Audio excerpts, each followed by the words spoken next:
hold hands and close your eyes. It's midnight, and you're listening to the Ghost Story Guys.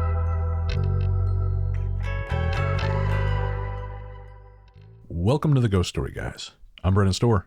I'm Paul Bestel. And this is the show where we talk about spooks, specters, and all the other things watching us from the shadows beyond the campfire. Some conversations only make sense after the sun has set, and this is most definitely one. Thanks for tuning in. This is episode number 166, and we're coming to you from that tiny mountain cabin you dream about, but can never quite reach.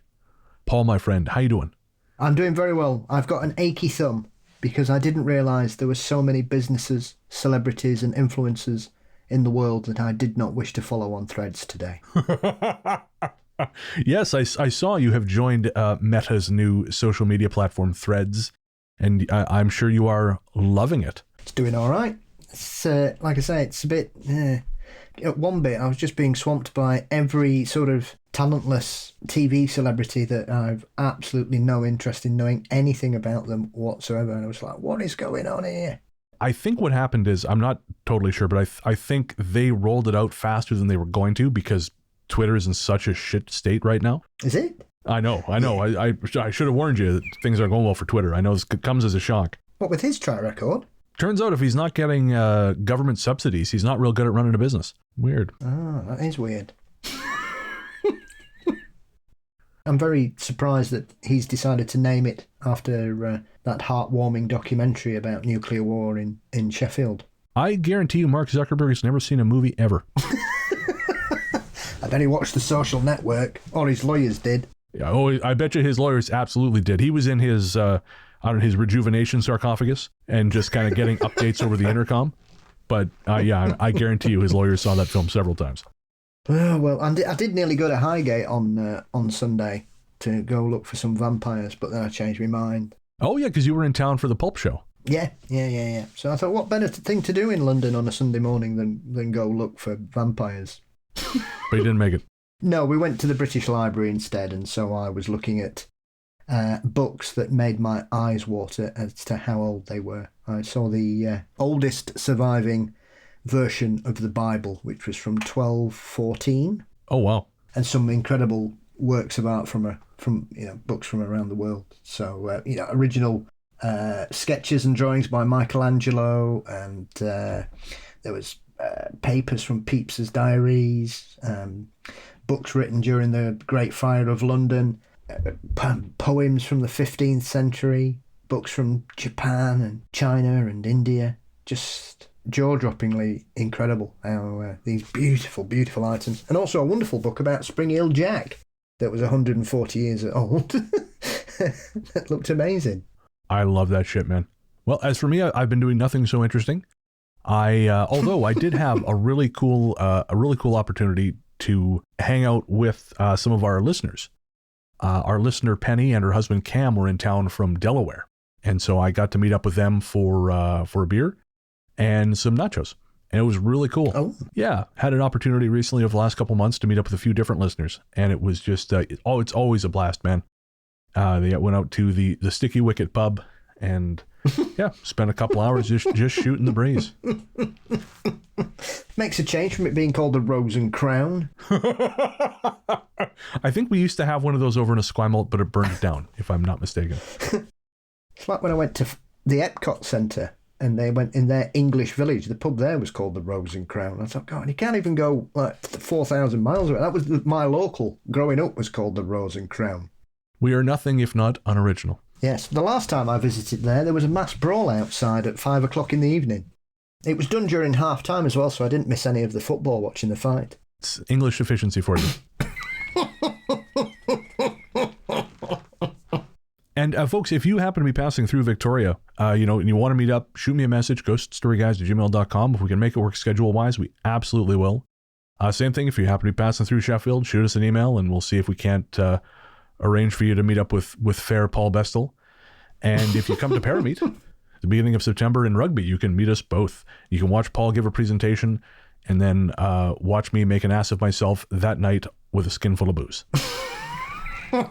Watch us both make an ass of ourselves with a skin full of booze. figure I'll let you kind of throw your hat in the ring there,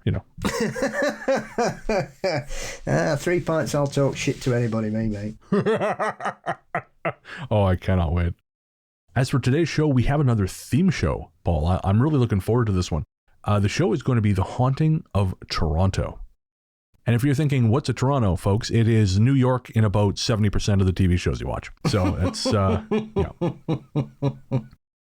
Toronto, of course, the great Canadian city, which I had only been to recently in May for the Andrew Piper signing event at Little Ghost Books. And when I was there, I picked up this book. I picked up several books on the recommendation of a book critic I met there. And I just finished the last of those books. It was Red X by David Demchuk. And I loved that book. It's not a challenging read. It's violent and heartbreaking. It's a supernatural serial killer story set in Toronto's gay village over the course of about 40 years. It's creepy. It's thought-provoking. It's kind of meta too, because Demchuk sort of interweaves the story with essays about his life living in Toronto, kind of, again, living through the AIDS epidemic, what that did to the community. Really, really brilliant stuff. And again, it's ultimately a ghost story. And it weaves in some real life Toronto lore as well. And so once I finished it, I kind of wanted to keep that vibe going. And I thought, well, let's see what's going on in Toronto in terms of ghosts and the paranormal. And it has a rich history of haunting. And we have a bunch of great stories, and we're going to talk about some of that haunted history as well, because again, it's surprisingly dense. I think we don't talk a lot about Canadian cities on this show, and that's primarily just because the majority of our audience is American, and also I think as Canadian cities, as Canadians, we do this thing, we're not real good at promoting ourselves. That's another issue. And so you just don't know, right? I mean, obviously Vancouver has some fairly well-known hauntings, but that's kind of it. And Montreal, of course, famously haunted. We had actually a Montreal story on the last episode. You don't hear much about Canadian haunting generally, aside from my book, A Strange Little Place, available everywhere fine books are sold. So I thought it's time to correct that, and so The Haunting of Toronto was born. So we're going to get to that, of course, but before we do, we have to thank our patrons. This one's for the patrons. Patrons, this is a Canadian show, so we got to say you're like the maple syrup to our pancakes. Because without you, we wouldn't be nearly as sweet, and really, what would be the point? For real though, guys, we cannot tell you how much we appreciate our patrons and our Apple Podcast subscribers. Without you guys, the show would not go. And so we would like to thank all our patrons and Apple Podcast subscribers, but we would especially like to thank the latest ones. They are Paul Carnes, Stephanie Pearson, Tio, David Baker, Angelita Fuentes, and Amanda McIntyre-Plus. Again, guys, thank you so much for your generous support. Every person who downloads the Ghost Story Guys helps make us who we are, but patrons are the ones who truly allow the show to continue. You help pay for our expenses, you help pay for my expenses, and without you, the show just wouldn't go. So thank you for your support. And if you'd like to join the team, head to patreon.com/ghoststoryguys. That's patreon.com/ghoststoryguys, where you get not only an ad-free feed, you also get access to all kinds of digital bonuses. And again, you can sign up at patreon.com/ghoststoryguys or by subscribing to GSG Premium in your Apple Podcasts app. One last thing, shout out to our composer, Jerry Smith. Jerry Smith is a film journalist and musician from Central California. His latest project, Street Witch, is available now. You can find that by clicking the link in the show notes, searching for it on Spotify, or at streetwitch.bandcamp.com, except the W in which is 2 V's. Again, that's streetwitch.bandcamp.com, or search for Street Witch everywhere you get your music. All right, we're going to take a quick break, and we'll be right back with The Haunting of Toronto.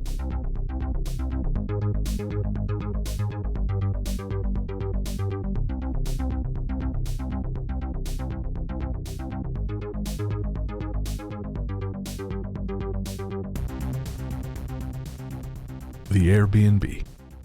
Recently, my cousin Dave from Macon, Georgia, came up to Toronto to visit. Accompanying Dave was his girlfriend Alyssa, his mom Ellie, and another aunt, Bet. Dave and Alyssa rented themselves an AirBNB not far from our house, which is itself not far from Scarborough Town Centre in Toronto.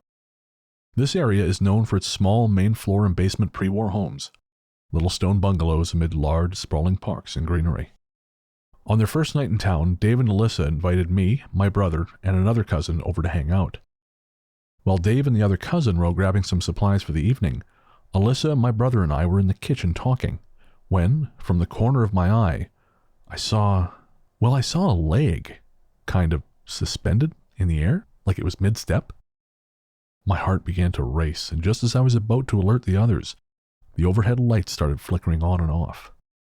My brother, who is sensitive to energetic changes, chuckled nervously but said nothing. And since Alyssa had to stay there for the next few days, neither did I. The next morning, I brought them coffee and breakfast, and we all hung out for a couple hours. Despite it being a hot, bright, sunny day, the house felt cold and dark. It became so oppressive I couldn't stand to be there any longer and suggested we all go sit on the front porch, but Dave and Alyssa declined. As we sat there, my eyes kept darting to the hallway between the kitchen and bedrooms where I'd seen the apparition of the leg the night before. Nothing happened, but the atmosphere of darkness persisted. Again, because both of them had to stay there during their time in Toronto, I elected not to share my feelings. On the following day, their final day visiting, Dave and Alyssa had plans during the daytime, but in the evening came by to visit my boyfriend and I at our condo. When they arrived, they were both sullen and withdrawn, a huge change from their usual attitude. I asked them what was up, but they would only say that they were tired. After almost an hour of excruciating attempts at conversation, I suggested that maybe they should go crash out instead of forcing themselves to socialize. That's when Dave asked me if I'd noticed anything wrong with the house. I immediately knew what he meant, but pretended otherwise, asking him what was going on. He said that he hadn't liked the vibe of the place when they drove up. His girlfriend noted that the neighborhood was very quiet, with not a lot of people walking around. She specifically noted a lot of overgrown lawns, which creeped her out. They also said that the house was very dark and seemed angry. They told me they never fought in their relationship, but since arriving, they had bickered non-stop, leaving them more and more tired when they came to visit family. Alyssa said that on the previous night, she'd been having a hard time sleeping and found herself walking around the house in the dark for no apparent reason. They were extremely nervous to spend their final night in the home. My boyfriend and I told them they were more than welcome to spend the night with us and to leave from here home to Macon. They gratefully accepted, and after a quick trip back to their house, which was unnaturally still both inside and out, to collect their belongings, we stayed up till 4 a.m. going through what we had experienced. Eventually, we concluded that whatever was there didn't like women, as Alyssa and I were the ones to experience the most. Alyssa, for her part, mentioned that as soon as they had arrived, the door code failed to work for her, multiple times, but the first time Dave tried, it opened. I also feel compelled to say I believe the fear Dave and Alyssa experienced was real. He works for law enforcement and she works in the medical field. Two occupations that entail high stress and life or death situations, often daily. To have them tell me they did not want to spend another night there made me feel the situation was extreme. I spoke to my brother yesterday, who told me he felt something was lurking in the home and watching them from the walls. He said the reason he kept leaving early was because he felt something didn't want him there. Patrons may recognize that story from Book of the Dead Volume 53, and that's because a version of it appeared there. This is a little more streamlined, but it is essentially the same story. And I got to tell you, Paul, I was reading recently that Airbnb is struggling, and I don't really feel sad for them. Yeah, it's happening here as well. They've got greedy. Absolutely. And they always push it off on the hosts. Oh, it's the hosts doing it. Yeah, but you facilitate the entire transaction, so let's try not to absolve ourselves of guilt just so quickly. The thing that gets me is in this story, this woman was complaining that the neighborhood is empty. That's because all those houses are fucking Airbnbs. That's happened here. There are neighborhoods where a startling number of the houses are Airbnbs. So there's no sense of community because there's no one permanently in any of the houses. Oh, we can't figure out why street crime is up. It's because there's no eyes on the street anymore, man. That's why. This is not complicated. No, it's not. I know when they had Eurovision in Liverpool the other month, there were some real problems where people had booked it straight away, and obviously some hosts weren't aware of what was happening. And I think one guy had booked 3 days for like 400 quid, and he was all right. And then he got an email saying, oh, we're going to have to cancel your booking because it's now $2,000. Oh my God. And so there were just loads of people were being pulled off Airbnb. They were kicking loads of venues off because they were just ramping it up. I mean, same thing happens at minute in Wimbledon with the tennis. People rent the house out for a fortnight for like $10,000. Yeah. The thing is, like for me, if you want to rent out your primary residence and you're going to go stay with a friend or something, fine. But if you're buying up properties, which would ordinarily be homes for people and families who are going to establish their lives, feed into the local community, and you turn those into Airbnbs, that's when the whole thing breaks down. Because again, I mean, it's murdered the rental markets in a lot of cities. And the ghosts are the least of it. I mean, as far as I'm concerned, this place deserves to be haunted. Well, it's a very similar thing to what's happened in certain parts of the UK. There are areas of Wales and Cornwall especially where the locals have been completely priced out of the market because people are just buying second homes there and they use them for 5 weeks. Yeah. And that's it. Yeah, I was just reading an article in, was it the Globe and Mail, Toronto Globe and Mail? They were saying that of all the new builds happening in Canada, the vast majority of them are being bought by multimillionaires and billionaires, adding to real estate portfolios, and which are just pushing price. I know this is a ghost show. I know, folks, this is not the property show, so we'll be quick. But it's crazy. Like the places next to us, they just built these condos. They are renting for $3,800 a month for a 2-bedroom. That is almost 4 times what we pay for a 2-bedroom. I don't know who the fuck can afford these things. We were laughing in London. We looked, because I always like to look in estate agents in London, and because I find it hilarious. There was a flat for rent, and it was £3,200 a month. Oof. Even before you've bought anything else, your rent is going to be $38,000 a year. I've never made that much money in a year in my life.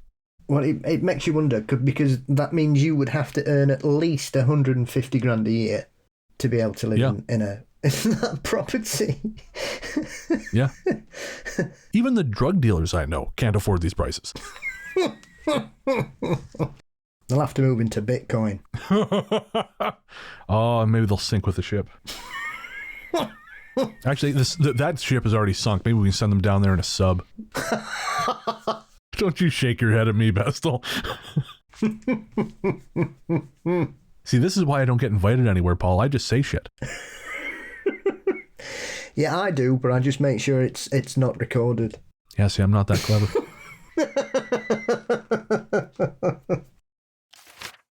The lure. My family didn't have much money when we were kids, so to make ends meet, my parents and Uncle Benny, who live with us, took on extra jobs. One particular job happened to be as a night cleaning crew at the Keg restaurant on Airport Road in the city of Toronto. My parents couldn't afford a babysitter, so we'd often tag along just to sleep in the restaurant or car. Like I said, we were poor.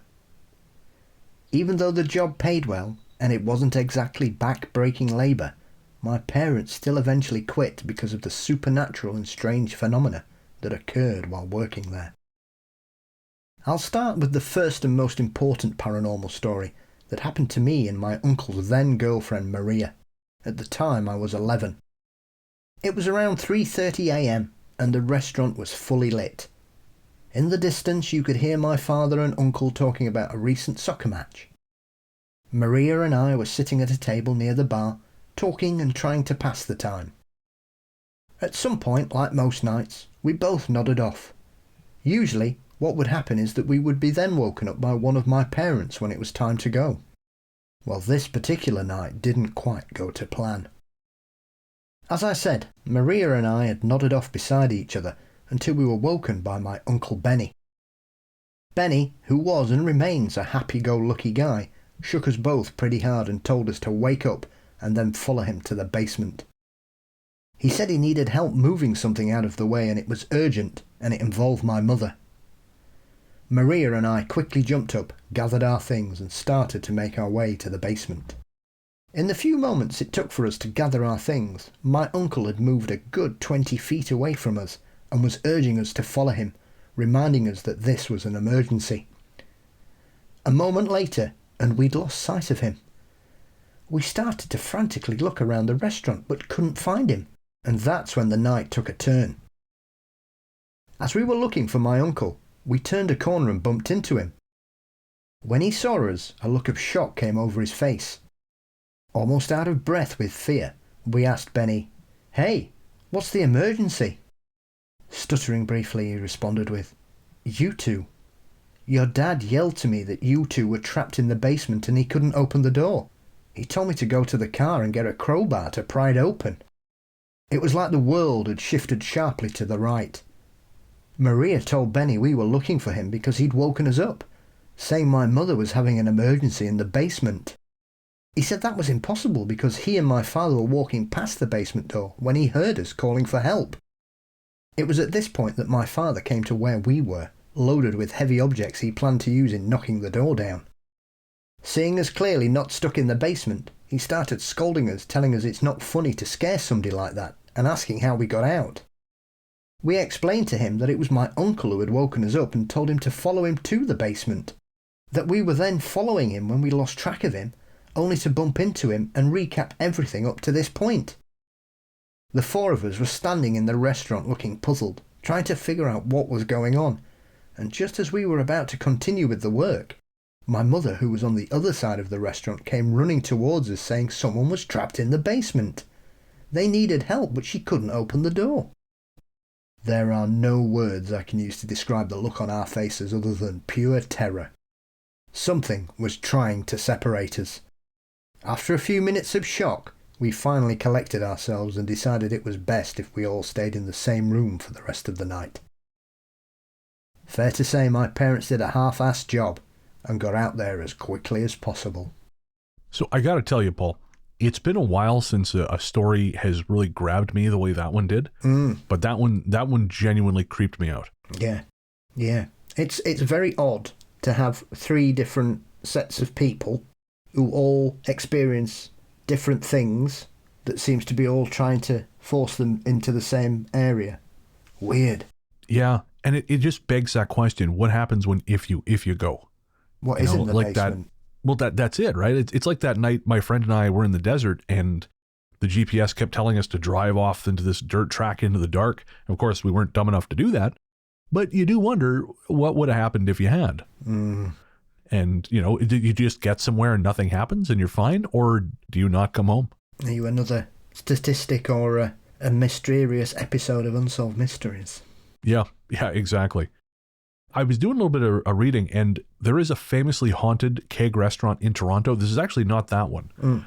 But I thought I'd bring this up because, again, when you look up, haunted Toronto, the keg at the former Massey Mansion, so the keg mansion now, is always the one that comes up. And weirdly, the keg in Vancouver is also famously haunted, which kind of makes you wonder what it is about the keg that attracts the dead. Like they really like their Caesars or something. I'm not entirely sure. But regardless, also Caesars, is that a UK thing? Do you guys have those? Not up here. They may be in cities with electricity and things, but we don't have them in the unwarranted north of England. I certainly don't have one in Sheffield that I'm aware of. Might have somewhere else, but... Oh, no, sorry, the drink Caesars. Oh, no, we don't have that either. Oh, really? Oh, okay. I wondered why it didn't register at all when I said Caesars. Okay, yeah, Caesars is, it's like a Bloody Mary, but with Clamato juice instead of tomato juice. With what? Clamato juice? So you guys don't have Clamato juice either. The hell is that? It's tomato juice and clams. Kidding out. You don't have that? No. Really? Oh, God. I mean, I like clams and I like tomatoes, but I wouldn't want them together. Yeah, it's tomato juice concentrate and spices and clam broth. Oh, I need a wash. So we were talking about shitty beer on the Patreon record. I know guys. My mom's at least one of my mom's old friends. He would come to the house to party with a case of beer and a couple things of Clamato juice, and he would mix the beer and the Clamato together and drink that all night. Okay, now was he single? He wasn't. He was married for a long time. I bet her nose didn't work. Oh God! I tell you, it feels like there's a ghost in here now. I've got all cold. Just the very thought of that on my palate is akin to a paranormal experience. Haunted by Flavor, the Paul Bessel story. Haunted by food poisoning, no doubt. You know, getting back to the Keg Mansion. So, like I said, the Keg Mansion in Toronto was formerly the Massey Mansion, and again, famously haunted. But there's a story that I wanted to share, Paul, because I think you'll appreciate this. As a historian, I think you'll appreciate this.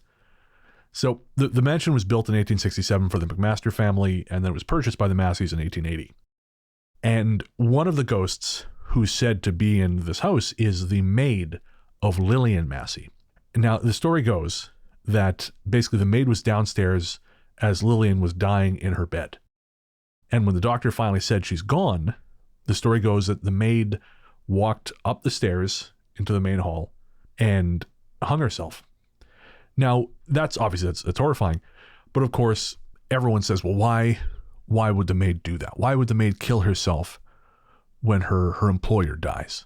Most people say, oh, it was grief because she loved her employer so much. She loved her boss. She was such a great boss. Or they believe that maybe the maid was having a secret affair with one of the Massey men, and somehow Lillian's death would force all that to be revealed. So rather than the hidden shame of this, facing the shame, she just killed herself. And in classic historian fashion, they have missed the most obvious fucking answer, which is that these two people were in love. Surely nobody was gay before 1960 in the world. This No, it's a new thing we invented. Oh, thank goodness. Yeah. It's like that old joke about, two women, like, they lived together for 45 years. They shared a bedroom. They were great friends. Come on, guys. Come on. Yeah, J. Edgar Hoover and Clyde Tolson were super good buddies. Yes, Liberace. Super good buddies. Yeah, Liberace, real ladies' man, but he had a lot of good guy friends. Just before we go out, did I ever tell you the story about getting hit on by a steak chef from the Keg? No. So, about 15 years ago, I was at a wedding. My buddy was getting married. My buddy was, he was a cop, so most everyone at the wedding was cops.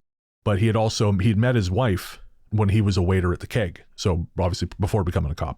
So half the wedding party was cops, and the other half was folks from the Keg. And at one point, I was sitting at the table, and this young gal, probably about my age, at the time I was in my mid-20s, this young gal, we're doing the thing, and what do you do? Oh, what do you do? And she looks at me and she says, I cook steak at the Keg. Does that do it for you? What? And I kind of laughed. Huh?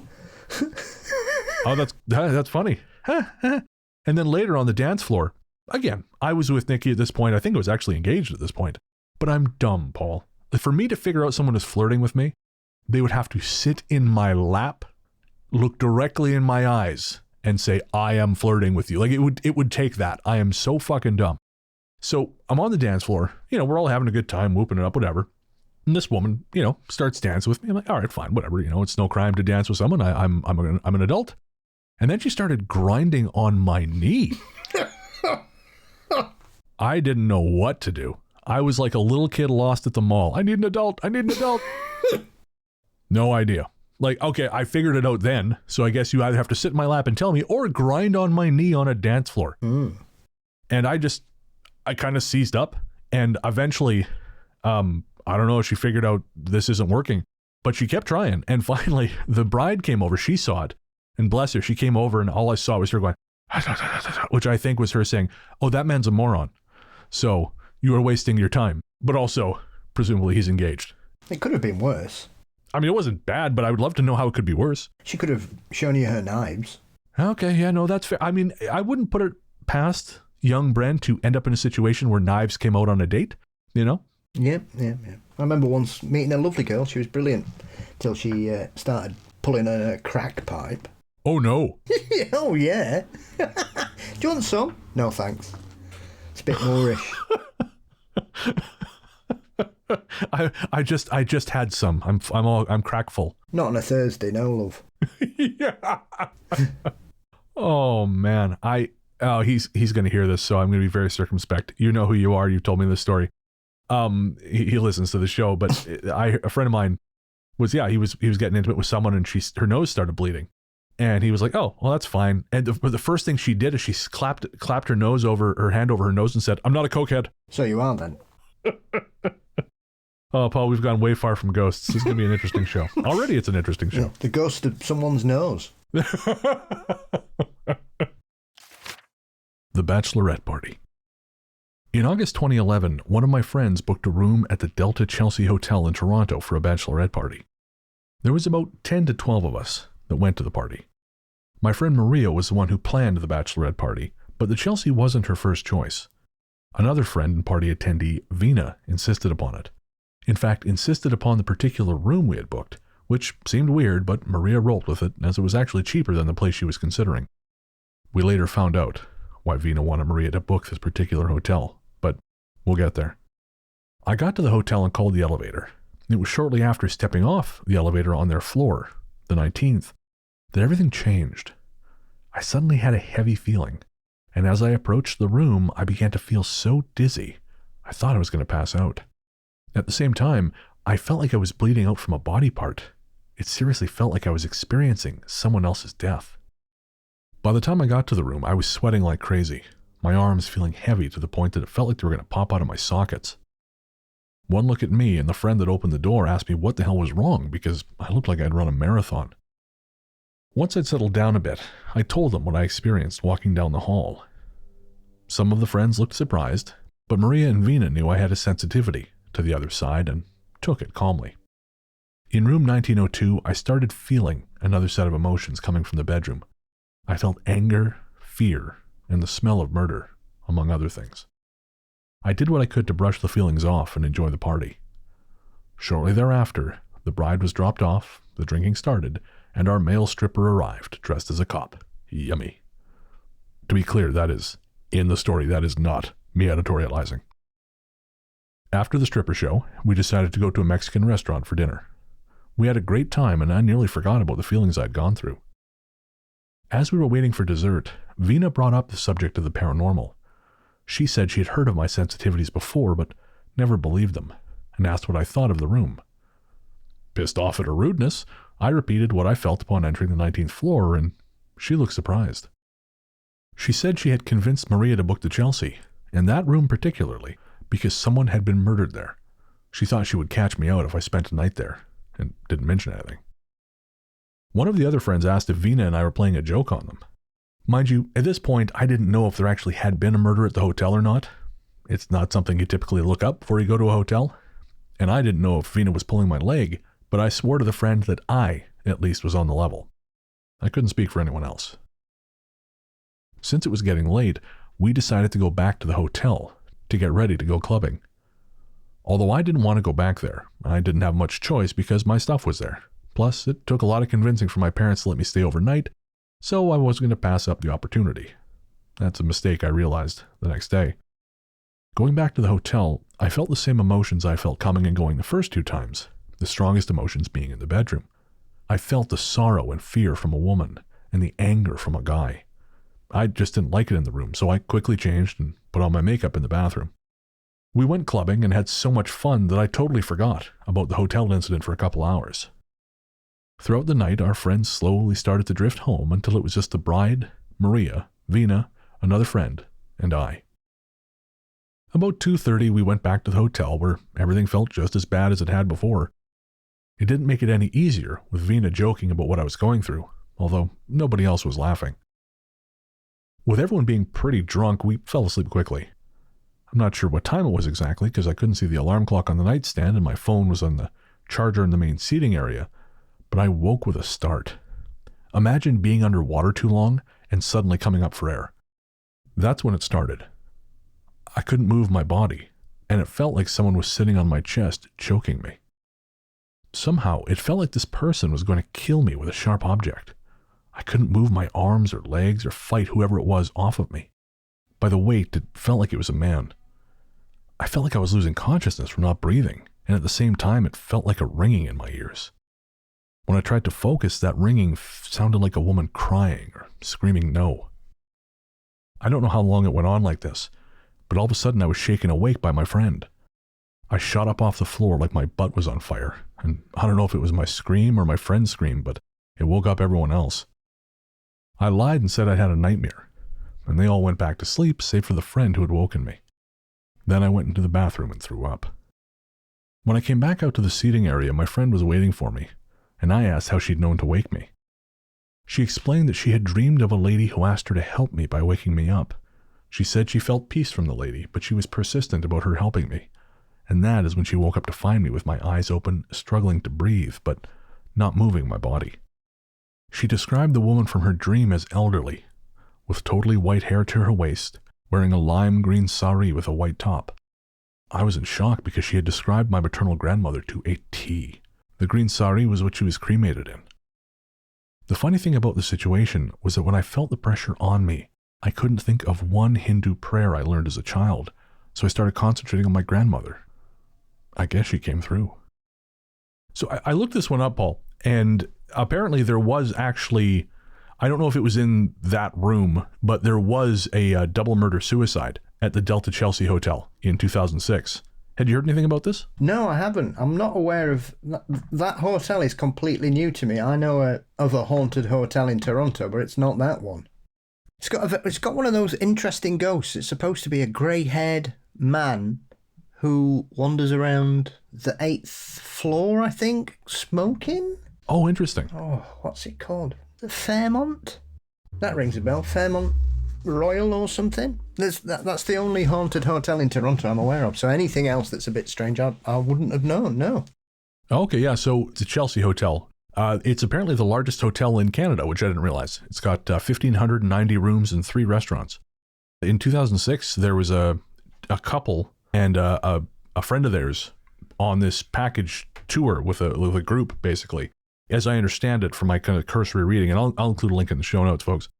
But the couple was sharing a room with this guy, and the guy fancied the girl who was attached. And the couple started going at it. I guess they thought quietly. Well, this poor fucker was sleeping on the floor, which just as an etiquette thing, don't do that. That's weird.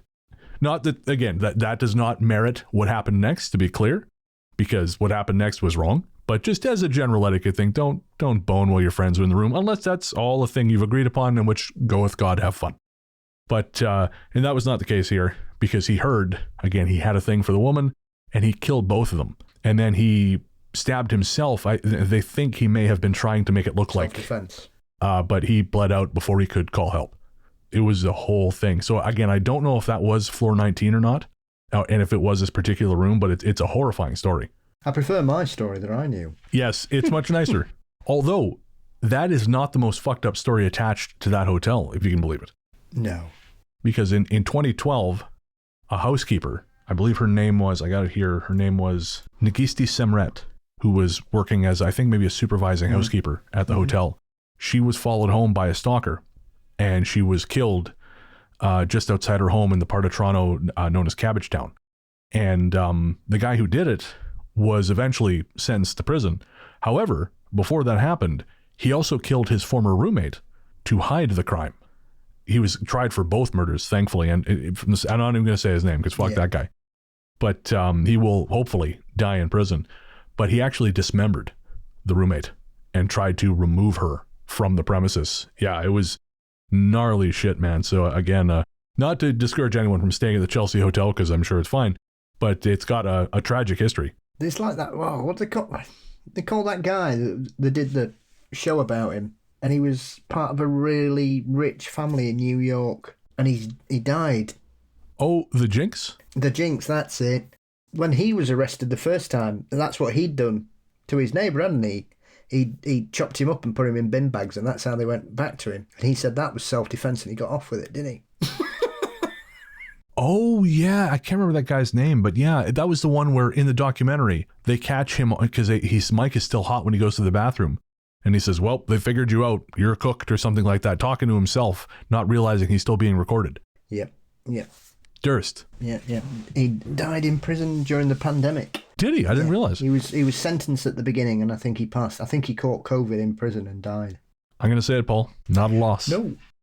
You mentioned the Fairmont. I mean, the Fairmont are a well-known chain of hotels here because they used to be the old CPR hotels. So they were basically the big stop where the trains would stop. So they were the grandest hotels at the time, wherever they happened to be.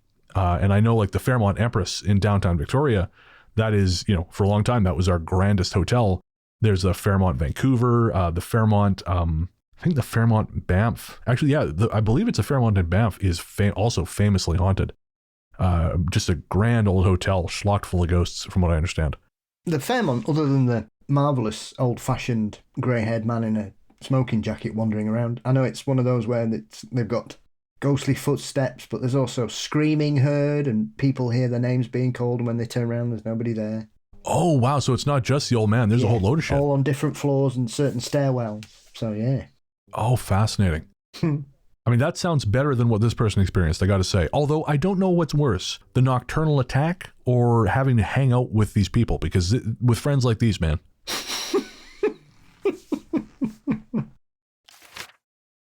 Serendipity. I moved into the place I live about 7 months ago, and my roommate has a cool little book collection sitting in the living room. One day I decided randomly I wanted to read one of them.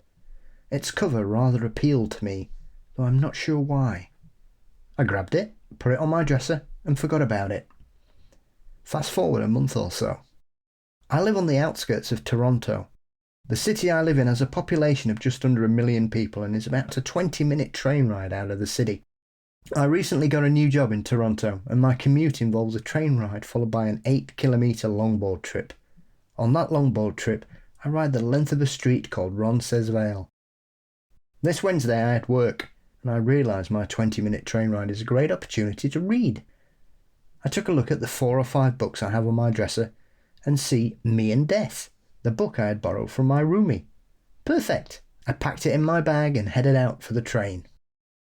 Upon settling in the train, I took out the book and opened to the first chapter, which reads, I was walking up Roncesvalles, the big street in my neighbourhood. A chill went up my spine and the hairs on my neck stood up. Okay, cool, I told myself. It's just a coincidence. I read a few chapters and in them the author mentioned fruit markets and bakeries that are still there. My train ride ended and I began my trek to work, riding up Roncesvalles, seeing the places he mentioned in the book. And a name, Taz's. My work has 5 or 6 tills open during busy times, and when a till finishes with a customer they leave and the next available customer goes to them. So this particular day I finished with my customer and called for the next person. My work involves a membership, so the customer handed me his ID, and as I'm typing his name into the computer, I see his middle name, Tadurtz. It was at this point I nearly lost my marbles. I explained to him about the book and how I commute the same way the book mentions, and talks about a gangster by the name of Tadurtz. He explains that it's a very uncommon name, his grandfather's name, and his grandfather is from that neighbourhood, which is a predominantly Polish neighbourhood. This happened a few days ago, and thinking about it still gives me this weird yet tangible feeling. And I don't know that that one's paranormal exactly, but I just kind of liked it, so I thought, fuck it, let's include it. Well, it's always odd when you're reading a book that you've no idea what it's about, and then you suddenly realise it's telling you about what you're doing. Yep. Have you had this experience? I've never had anything like that. I've had déjà vu a couple of times, but I've never had anything that strange. I mean, there was a very odd incident. About 5 years ago, I went to see Richard, who lives in Bournemouth, and we went out for dinner on the first night there. So I'm on the south coast of England, and we went to a very nice restaurant, had some very posh fish and chips, lovely, and a couple of beverages. And the bill came in a book. It was one of those hip restaurants where they give you a bill in a strange thing. And so the book I got was a book all about Chatsworth Hall, which is about 15 miles from where I live. Oh. And it struck me as just being a very odd thing, because Chatsworth is in Derbyshire. And if you asked people to describe a Derbyshire accent, I doubt many people would be able to tell you. It's quite similar to a Yorkshire one, but it's not exactly the same. They tend to end sentences with the word duck. Okay. You're right, duck.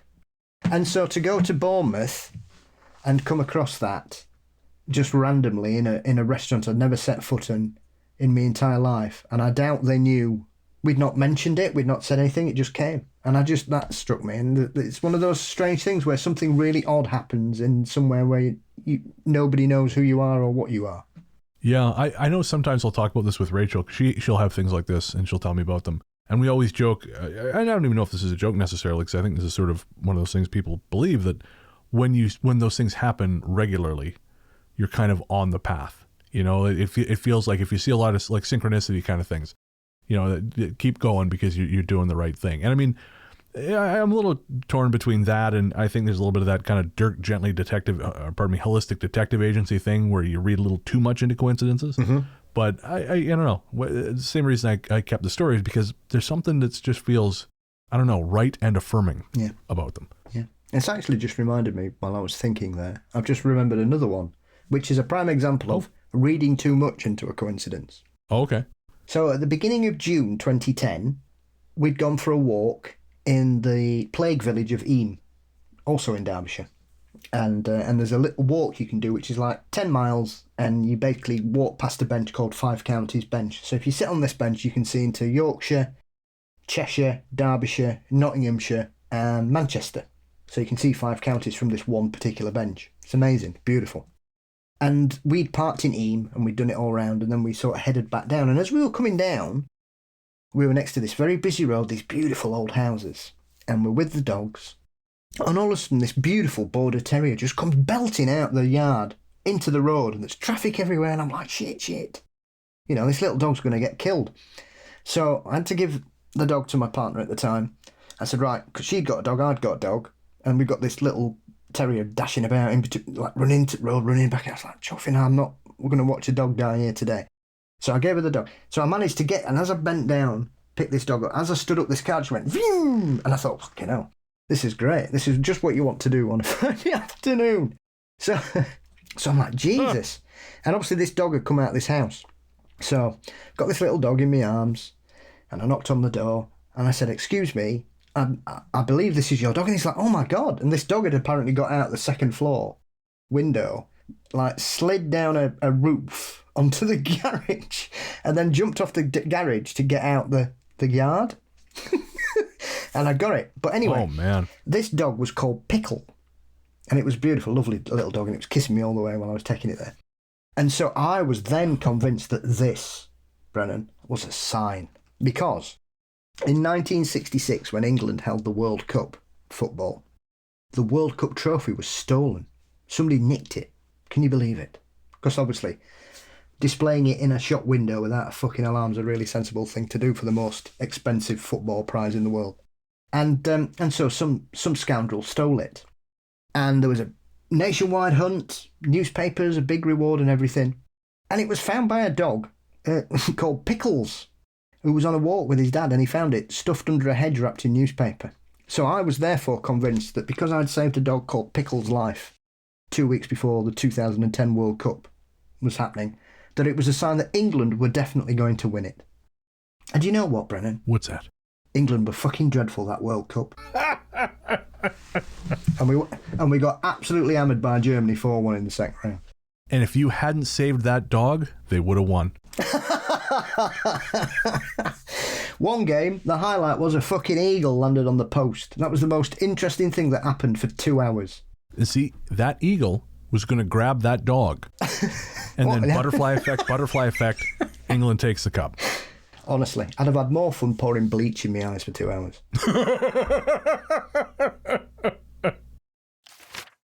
Passing by. This happened when I was 15.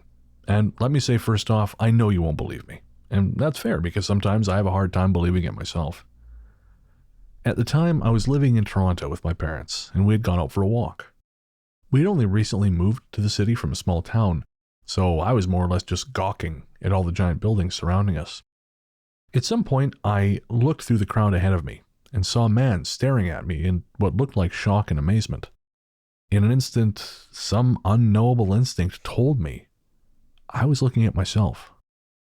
We walked past each other, staring, and with each passing second, I was more and more certain of the feeling. This man was me. Well, older me. It was like my mouth stopped working and I couldn't speak. I could only stare and wonder. Then we passed out of sight of each other, and I was just left with questions. My parents, for their part, seemed unaware of what I just experienced. You know where this is going. 10 years later, and I was 25, living on my own in that great big city. I can't remember why I was out, whether I was coming back from a fitness class or going to meet with some friends, but I was walking down Dundas, dodging slow walkers, when I saw him. Well, me. Younger me. 15 years old, standing where I had stood 10 years before, with my parents. All I could do was lock eyes with the younger man, our shock clearly mutual. What am I saying? Of course it was mutual. I still remember how it felt. I wanted to tell myself something, but I couldn't break my stride. Couldn't say anything. For a brief moment, it was like I was merely a passenger in my own body. I could not make contact, but I wanted to. My parents died in the years between those two moments, and I wanted to say something to them, even if just in passing. But my body kept moving, my head straight, only my eyes able to turn and see. All I could do was open my eyes wide and watch as I passed by. And Paul, I pulled that one out of the Glitch in the Matrix subreddit, and I love that. And I also, that kind of thing wrecks me. You know, the idea of being able to communicate with your past self, or even seeing your past. And I don't know why, something about that just breaks me. Yeah. I think it's because a lot of us have troubled younger parts of our lives where we think that it's tough, it's awful, we don't fit in, we don't feel where we are. And yet we get to a point in our lives where we look back and think, if only I'd known it was going to be all right, I would have probably been able to deal with things a bit stronger. But then you think, it's that paradox, isn't it? That, as with anything when it comes to doppelgangers or time travel, is it that kernel of knowledge that you may impart to your younger self or something completely then changes your entire path of your life? And you don't end up where you're supposed to be 30 years down the line because you've got this, it's going to be better, and therefore it takes you in a completely different path. And I think it's a difficult thing to deal with regret and grief and loss and have an opportunity to do something because we think it has to be a positive thing.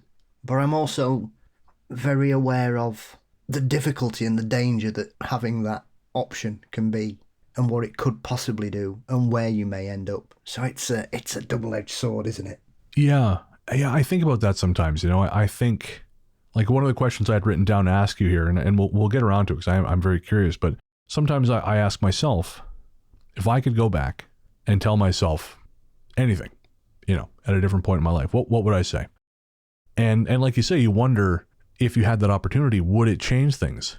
Or, you know, I sort of imagine like either, telling my conscious self or telling, like a sleeping version of myself, you know, but maybe that is the thing, right? Maybe that would be the thing that lets you hang on, you know, this lingering impression that maybe it's going to be okay. You know, like I don't know if I ever told you about this. This is, you know, kind of personal, but fuck it, whatever.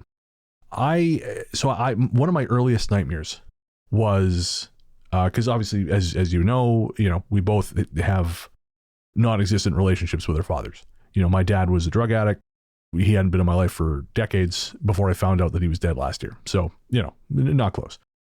But when I was a kid, I had this nightmare that he left me behind on a street corner at nighttime.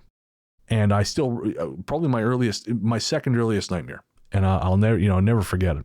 And I tried a thing when I first started doing therapy in 2021, early 2022. I tried a thing, and it was crazy. And I actually talked to my therapist about it later. She said she felt like I almost self-hypnotized, but I did a visualization.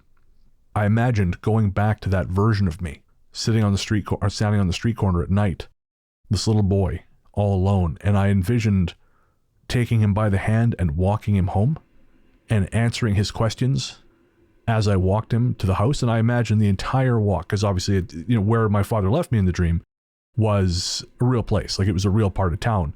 So I imagined every step, walking this little kid back to my room or back home. And I walked him inside, and then I kind of ended the visualization. I sort of woke myself up, and it was fascinating because I really felt better afterwards. And again, I approached my therapist about this afterwards, and I kind of described it, and she said, it sounds like he sort of self-hypnotized, she said, which I didn't realize a thing people could do, and it was a really useful exercise. And it was kind of like, obviously you can't actually go back and tell your past self, but it felt like this really kind of, like a healing way of kind of doing that without being able to actually do that. Interesting concept. I've never heard of that before. It's always like a joke that you could hypnotise yourself in the mirror and say, I will stop smoking. Well, that's what I'd do. That's what I'd do. If I went back and said, whatever you do, when that girl who you fancy says, would you like a cigarette? Tell her to fuck off. Okay. That's how you got started, eh? Yes. I used to be a devout anti-smoker. My mum used to have to hide her cigarettes because I'd rip them up or throw them on the fire. Oh, Jesus. And then, 10 years later, I'm puffing away because I've got the hots for a girl. Of course. A dickhead. The things we do for love. Yeah. One of many things I should never have done in that 4-year period. Should have been... She's another one that's moved abroad. I bet she has. She's on a farm upstate with all the other Paul's girlfriends. The Cowboy. When I was roughly 18 years old, I spent a lot of time at my best friend's house in the suburbs of Toronto. One night, a group of us were heading out to the bar after drinking at the house. My best friend and I had been there most of the day. At around 10 p.m, we all piled into my friend's Pontiac Sunfire. I was in the passenger seat, my girlfriend was driving, and 3 people were in the back. The front of the house was mostly windows, including some blurred glass on the door. As we were backing out, I looked up and watched a dark, featureless man in what looked like to be a cowboy hat walk from the left of the house, coming from where the stairs to the basement were, to the front door, only to disappear before the windows to the den. There was maybe 4 feet of wall before the next window, and he was just gone. At first I was stunned, but I managed to say, "Did anyone else see?" Without missing a beat, the girl sitting in the middle seat behind me said, "The man in the cowboy hat." I was amazed. When someone uses the expression, "looks like you've seen a ghost," that was the look on her face, like a mixture of fear and excitement, just enough to make you nauseous. My best friend seemed less surprised. It was a family house, and the property went back for generations. There was a chandelier above the basement stairs that his father told us dated back from a few hundred years ago, and was converted into electricity a long time ago. The area the man came from was the basement stairs, only we realised after we saw him that there was no way he could have been walking where he was walking, as there were stairs, and his height didn't change. After a few minutes of trepidation, we all went back into the house together. We searched everywhere for the man, and I mean everywhere. If there was a man living in the walls, we needed to find out. All the doors were closed and locked, all the windows were closed and locked, and there was nobody else there. To this day, I have zero doubt that we saw some sort of paranormal entity. My best friend mentioned his grandfather, and we did ask his dad, but we still don't know for sure who or what it was. The fact that the 2 of us saw the exact same thing at the exact same time made it extraordinary and made me feel less crazy. I mean, I figure if someone's going to be living in your walls, Paul, it would make sense they have a cowboy hat. Well, yeah, and it's nice to see that they're not wearing the usual fedora. Oh, I never even thought of that. Oh, yeah, that is a change. So yeah, it's not just a hat man. It's just a hillbilly living in your walls, which I don't know if that's better. There used to be this truck stop I like to go to on my way home to Revelstoke. It was just outside the town of Hope, and it was a Husky House, which is a chain of truck stops, which I think are rapidly disappearing. But I used to love stopping there for lunch because it was an old school diner. You know, it had the counter and the booths and the stools, and the television was always playing MASH no matter what time of day it was. And I took Nick there once. I really wanted to show her. And she does not have the enthusiasm for the lower places that I do. So I don't know why I keep taking her to these places, but I can't help it. I get enthusiastic about something, I want to share it. And then later I'll realize, oh, this is not your thing. Well, my enthusiasm is my enthusiasm, so I'm sorry. Yeah. I like a pub where you have to wipe your feet when you leave. Yeah, exactly. Yeah, it's like that. You can try and figure out which prison your cook went to. You know? Oh, the kind of, when you turn up at the door and the bouncer says, "Have you got any weapons?" And you go, "No." He said, "Right, take one then." Sir, you are not nearly well armed enough for this bar. Here's a pool cue. Have fun. You know, you just want to snap it over your legs. And there we go. Now you're set. Yorkshire nunchucks. So I took Nick to this place once. And again, she was not a fan. And I left her at the table. I had to go to the bathroom. And I come back, and this old truck driver was already hitting on her. I was gone seconds. And he was this old, tall, skinny, he looked like Lurch. And he had this gross old cowboy hat on. And so reading that story, I just kind of imagined that's who was living in that guy's walls, was this weird old man from the truck stop. And Nick never let me forget it. She's like, you left me alone with the serial killers. I'm sure he's not a serial killer. He's just a very lonely old man. Well, yeah, I mean, I'm not saying he wasn't. He probably wasn't.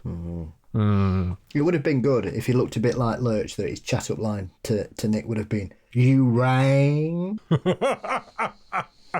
I don't think he was that suave. I think it was more like, what are you doing out here alone by yourself? Knives on the windowsill. So, this happened about 5 years ago, in an apartment where I lived with my then boyfriend, Chris, just outside of Toronto's Chinatown. We lived above an herbal store with a single ground floor entrance, downstairs, next to the store's entrance. It was your typical unit on top of a storefront type of entrance. The main entrance was to be locked at all times, and our landlord was super anal about that.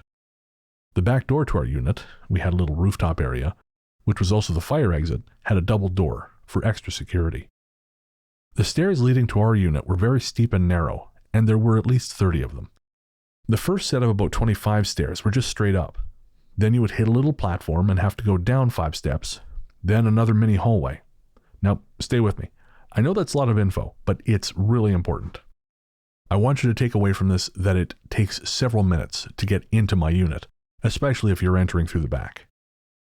In order to access our fire exit / back door from outside, you have to walk 5 minutes down the street to an alleyway entrance.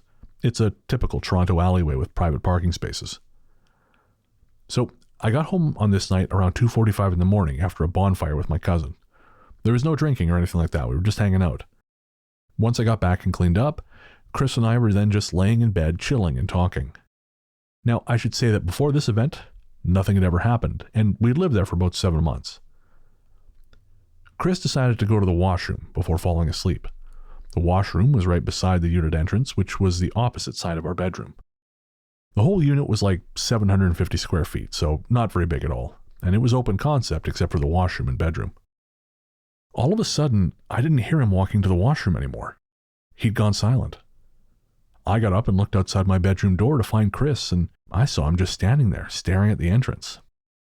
I remember feeling so confused until I looked at the entrance too. All I saw was the handle on the door violently shaking, like something was trying to break in, and I was terrified because I thought it was a burglar or something. But then I was like, how? The main door to the building is locked. I thought it had to have been a sick joke, so I went to the kitchen, which was steps away from the entrance, and grabbed 2 of my biggest knives. Chris was still standing there, absolutely terrified and in shock. And I risked it. I opened the door and nothing. Like, not a fucking cricket. I was like, WTF, and I ran up those 5 steps to the mini platform to check if some fucker was hiding there, but still nothing. I looked down the 25 stairs leading to the building entrance, which is the only way you can get in, and not a soul in sight. Now I was really scared. What do you do in this situation? I just couldn't comprehend. Then I heard loud footsteps on my rooftop, but saw nothing through my skylights. Within 30 seconds, something was banging on my back door / fire exit. Now, it takes at least 3 minutes to get there, and that's if you're running. At this point, I still thought there was a chance someone was just messing with me, so I ran to my bedroom where the back door / fire exit was located and looked out my window. The window's right beside the back entrance, and yet again I saw no one. Chris and I were practically ready to cry, and we sat there almost until the morning, exhausted. We finally gave up, realizing that no one was coming, or if they were there, they'd been gone, and we went to bed, leaving the knives on our windowsill. To this day, I have no idea what it was. There's something about that aggressively trying to get into your place that just freaks me out. Yeah. I mean, obviously it's scary because someone's trying to get into your house, but there's something, I don't know, it's such an eagerness, you know? Yeah. I'm aware there's a couple of, and I thought it was quite odd, that the only haunted place that I'm aware of in Toronto's Chinatown is the old Swai Kwayang restaurant, or however you pronounce it. Probably Siquan, I think. Yeah, it's supposed to be cursed, wasn't it? Yeah, it's funny you say that, because that was the listing I found too. It's at 346 Spadina in Chinatown, and I found a reference to it on Reddit, and basically, yeah, it's believed cursed, and apparently it's very much a part of the local lore. People, some folks would never go in there because they said that the feng shui had I like trapped something in there. Oh no, sorry, I have the note here. Believed cursed as well as haunted, the restaurant remained closed for many years. However, before giving up, the company had a traditional Chinese exorcist called in, who pointed out that the two billboards directly across the street pointed like an arrowhead directly at the restaurant, which allowed a natural flow of evil spirits easy access to the building. Yeah. Like I said, one of those things that you'll traditionally see, Chinese restaurants have a lot of mirrors in them, which is often to deflect spirits away, or they get lost. They can't find their way, is the general consensus. I didn't realize that. I had no idea that was why these places had so many mirrors. To bring good luck, protect the place. Interesting. To me, I don't think it was probably haunted. It was clearly that they had some Jiangxi living in the basement. I hope so. That's way cooler. I got to tell you, man, I don't know. I looked up what that building looks like now versus what it used to look like. And I sure hope there's hopping vampires downstairs, because they've otherwise stripped the character right the fuck out of that building. Oh. Folks, if you want to look it up, it's, say, 346 Spadina Avenue in Toronto. Go back to 2016. You'll see what the building used to look like. Very cool, very ornate yellow building. Now it is this soulless, modern, concrete nonsense. It's just soulless. There's nothing interesting about it whatsoever. So again, adding hopping vampires could only improve the place. Well, it's my favourite Chinese restaurant in Sheffield, unfortunately, didn't make it through the pandemic. But I never felt scared when I was there. I feel like the best Chinese places should scare you a little bit. How much sodium am I putting in my body right now? When we go back to the UK in September, obviously we're staying with Nick's mom in Clevedon, and there's a restaurant there we both love. They make these amazing crispy duck pancakes. And I haven't had Chinese food in ages, but this is that's really high end. It's really nice stuff. I'm used to more, and of course it bears no resemblance to what is actually eaten in China. We're talking about Western Chinese food. Yeah, so it should scare you a little bit. Again, if you can't hear Hell's Choir singing in your ears as your blood vessels constrict from the sodium, have you really had a great meal? Fernweh. All right, this is going to sound absolutely bonkers and unbelievable, but then again, if we could physically prove anything we share online, then we would all be a lot more interesting. This past Thanksgiving weekend, I drove from Toronto to New York City via Niagara Falls with 2 other people. After we successfully crossed the border, the map app redirected us to take surface streets. As I was driving through a town, a really strong feeling of nostalgia hit me. A feeling like I had been there before. As we were driving, I recognised landmarks that I had never ever seen before in my life. It was such a surreal feeling. One of the people travelling with me woke up and asked what town we were in, and I answered immediately. Yet right now I can't remember the name of the town at all. What stands out was the weather though. When she asked me that, all I remember from that moment was looking around, and it all seemed sort of distorted. Like a grey sepia filter with colour on a rainy day, if that makes sense. What absolutely fucked with my mind was the people on the street corner we came across. We stopped at a stop sign and I was waiting for people to cross. One of them looked at me and gave me the "It's you" look. She tapped the person she was with and he gave me the same look. I saw him keep looking as I was driving away. Oddly enough, I felt I'd seen those 2 before, though the further I drove away from them, the less of the feeling I got. In fact, after leaving the town, my entire feeling of nostalgia and familiarity left me as quickly as it came. When we drove back, we didn't go through that town again. Not from lack of trying either, because I would love to remember the name of the town, and maybe get out to try and figure out just what's going on. And I really wanted to end on that one because it's such a note of mystery and really calls back to that listener email from the most recent Talk Spooky show. You know, she's realizing she has this connection to West Virginia, which is not somewhere she's been. Yeah. And of course, I have my own connection to Pennsylvania. And so I very keenly understand this feeling of, longing and belonging in somewhere you've never been. Yeah. I had that. That's why I moved to Sheffield. As soon as I arrived here, I felt that I belonged here. That I find that fascinating, and it makes sense. And I've said this before. I'm kind of joking, but I mean it. I had forgotten that you weren't originally from Sheffield because it seems like such a natural fit for you. It's weird. I just felt complete when I arrived here. Yeah. Well, really, Los Angeles is a place where I kind of feel like that, which is weird because, you know, Los Angeles is a hard place to make a living. And I think a lot of folks go there, you know, with the expectation of being in the entertainment industry, things like that. But I just have this calm when I'm there that I don't seem to have anywhere else. And it's hard to explain. Obviously, I have this connection to Pennsylvania, and I feel home there, but I don't feel like I want to stay there.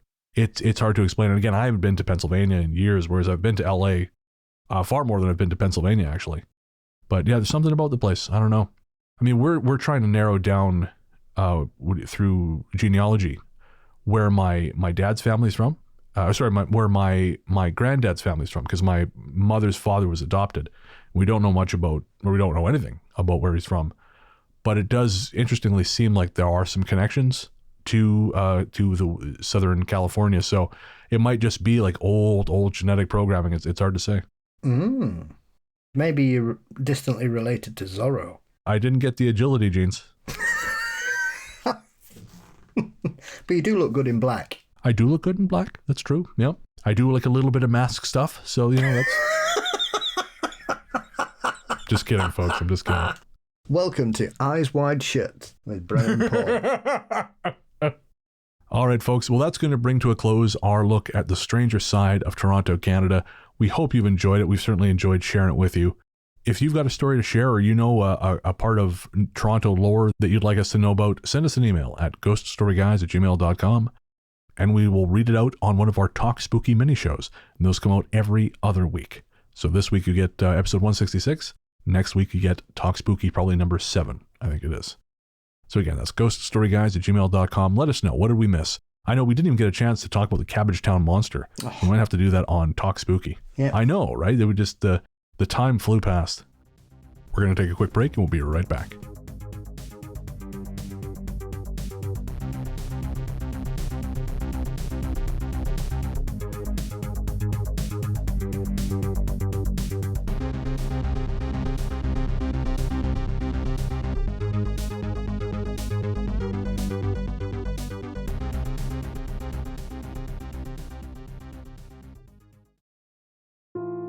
Hey there, listeners.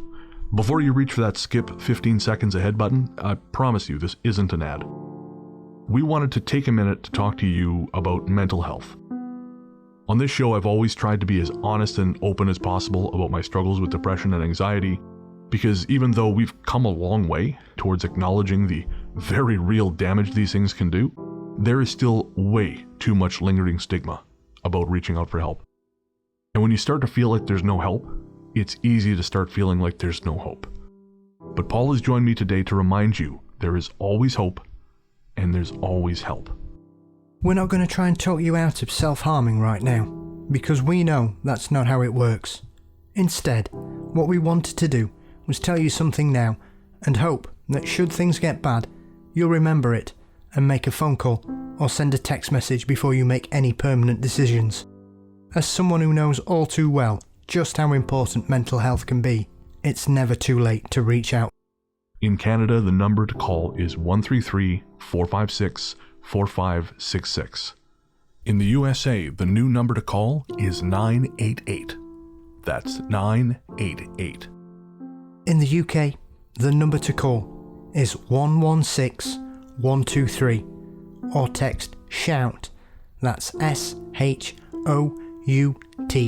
to 85258.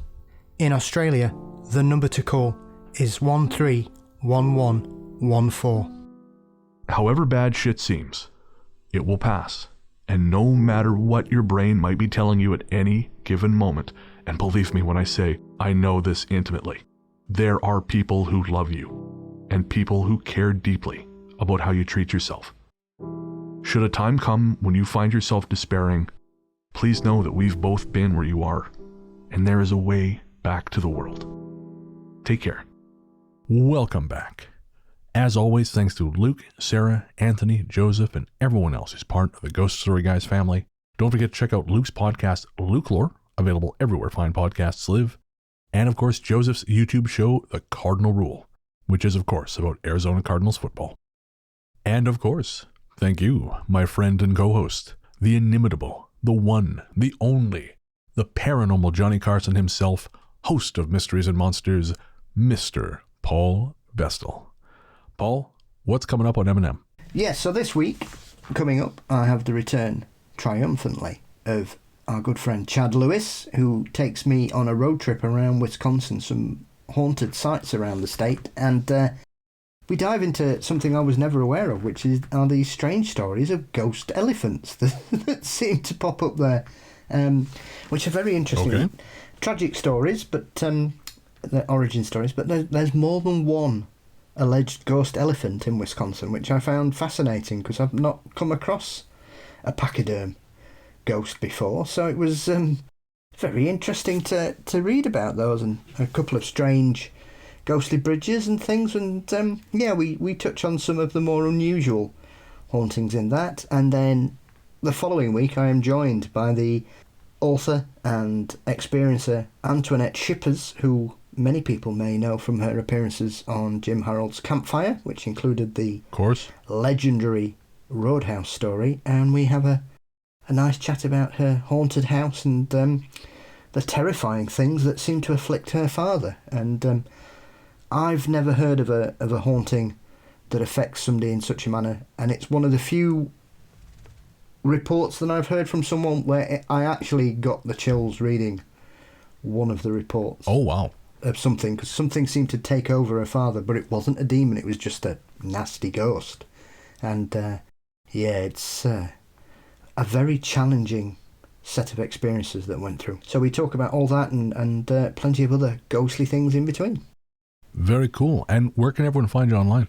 You can find Mysteries and Monsters across all social media platforms, including this newfangled thingamajig called Threads, and also on mysteriesandmonsters.com. Fabulous. I'm on Twitter, Instagram, Blue Sky, and Threads. That's largely the truth. Too many.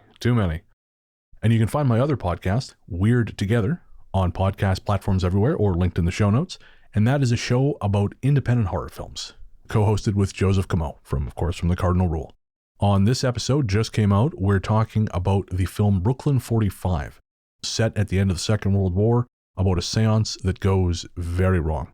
It's kind of like a paranormal chamber drama. It's really, really good. Gives us a great jumping off point to talk about a lot of different shit, grief, loss, all kinds of very, very uplifting topics, as you can tell.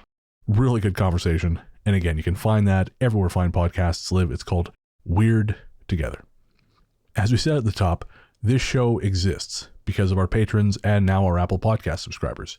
If you'd like to join the team, head to patreon.com/ghoststoryguys. That's patreon.com/ghoststoryguys, or subscribe via your Apple Podcasts app. That gets you early ad-free access to all new shows, plus a bonus show with every main episode. So again, for episode 166, our subscribers will get an extra conversation between me and Paul that was anywhere up to an hour long, and that's just random chit-chat, paranormal and otherwise. It's a ton of fun. There's also live shows, stickers, all kinds of cool rewards. And again, you can find all of that at patreon.com/ghoststoryguys or by signing up for GSG Premium via Apple Podcasts. Do you have any spots coming up, Paul? So I'll be shortly joining the organisers of Parameet, who are running a series of conversations with some of the upcoming speakers, and that should be out in the next week or so. So it probably will be out when this hits as well, because I'm doing it next Thursday afternoon. Very cool. Well, we'll keep an eye out on our social media for that. We'll post it on our website, ghoststoryguys.com. We'll also put it on the Facebook page and all those places. If you want to pick up some Ghost Story Guys merch, head to our website at ghoststoryguys.com. You can get all kinds of cool stuff there. You can get t-shirts, mugs, stickers, everything your little heart desires. And if you'd like to support the show, but you don't want to get involved with Patreon or Apple Podcasts, you can also give one-time donations there at ghoststoryguys.com. Shout out to our composer, Jerry Smith. Jerry is, as we always say, a film journalist and musician based out of Central California. The debut single of his latest project, Street Witch, is available on streaming platforms everywhere. The song is called Debut. And the full EP, which is 3 tracks, will be out probably in about a week after this show. And again, you'll find Street Witch streaming on all major music platforms, courtesy of Night Harvest Recordings, which is the Ghost Story Guys house label. And you can find Jerry's other stuff under Rainy Days for Ghosts. Our theme song, Radio, Into the Darkness We Go, is composed and performed by Peter Kursov of Pizzanta Music. Find more from Peter by searching for Pizzanta Music wherever you get your tunes, or by going to nightharvestrecordings.com. And I guess that's going to do it. We'll be back in 2 weeks, but until then, into the darkness we go.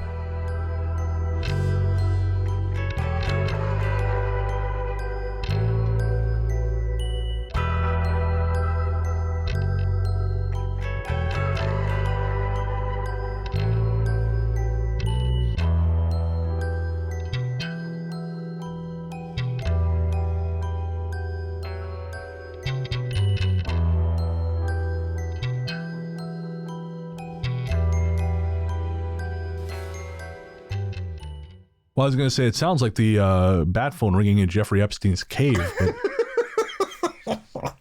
You can tell I used to get stoned a lot in the 90s. In the 90s.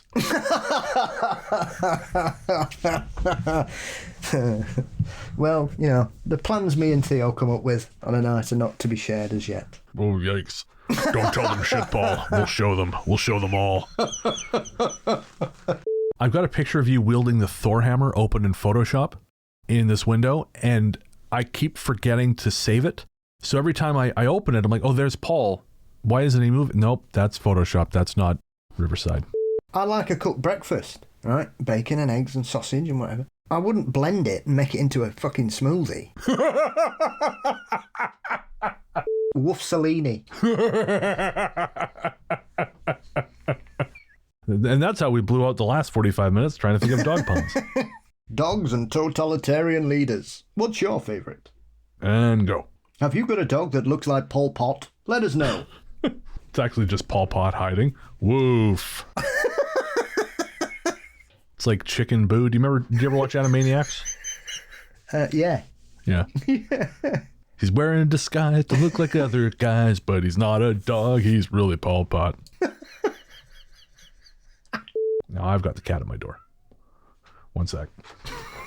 And what do they say? Can I help you? It's like we're doing the show with Steve fucking Irwin Oh, tonight. God.